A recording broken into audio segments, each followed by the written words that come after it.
Nos contes réinventés. C'est 11 contes imaginés par les enfants. Et j'ai plusieurs coups de cœur, dont celui-ci, Saint-Edmond de Grantham, ont écrit, en fait, j'ai écrit pour eux, à partir de leurs idées, La soupe ensorcelée. Il était une fois une jeune fille qui s'appelait Marianne. Elle s'ennuyait seule dans son grand château. Pour son jour de fête, elle décida d'inviter tous les gens des royaumes voisins. Elle remit des lettres d'invitation à son ami Dragon. 5 jours plus tard, les invités arrivèrent au château. Parmi eux, il y avait un vieux loup, un génie, un lapin, un cochon, la bête, la reine des neiges et le géant du pays. Il n'en existait qu'un seul à cette époque. Le génie, qui était secrètement amoureux de Marianne, avait préparé une surprise pour tous les invités. Il avait cuisiné une soupe aux haricots avec un ingrédient bien spécial, des pétales de rose magiques. Après avoir mangé la soupe, tous les invités se mirent à grelotter. Marianne, qui n'avait pas à goûter la soupe, regarda la scène sans comprendre. Un grand frisson traversa le corps de chacun, puis la magie de la soupe se dévoila. Dès que 2 regards se croisaient, l'âme de chacun voyageait dans le corps de l'autre.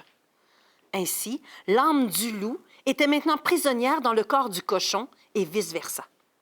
Le même phénomène se produisit entre le géant et la bête. Ensuite, ce fut au tour du lapin avec la reine des neiges.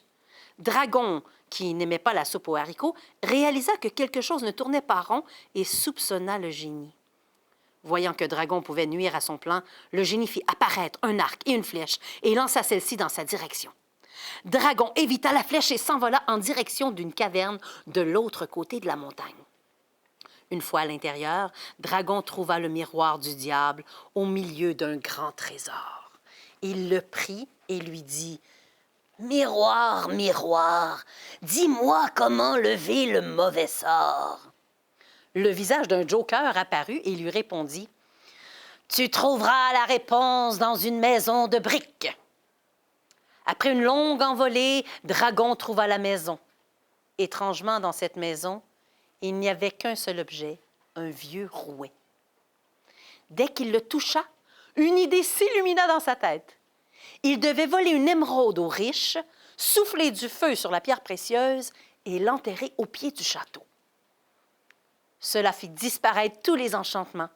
Le vieux loup retrouva sa jeunesse et toutes ses dents. Le géant retrouva son oie. La bête redevint un prince et partit retrouver sa belle. Le lapin trouva enfin sa montre. La reine des neiges retrouva son cœur d'enfant. Même Dragon retrouva son corps de jeune chevalier. Marianne sauta au cou de son bien-aimé. On en profita pour célébrer le mariage de Marianne et de Dragon, le chevalier. Mais de son côté, le génie fut aspiré dans sa lampe qui le retenait à nouveau prisonnier. Certains disent même qu'il serait mort de chagrin. Fin. Bravo! C'est fou, hein, les enfants qui ont imaginé ça! Hey! C'est incroyable!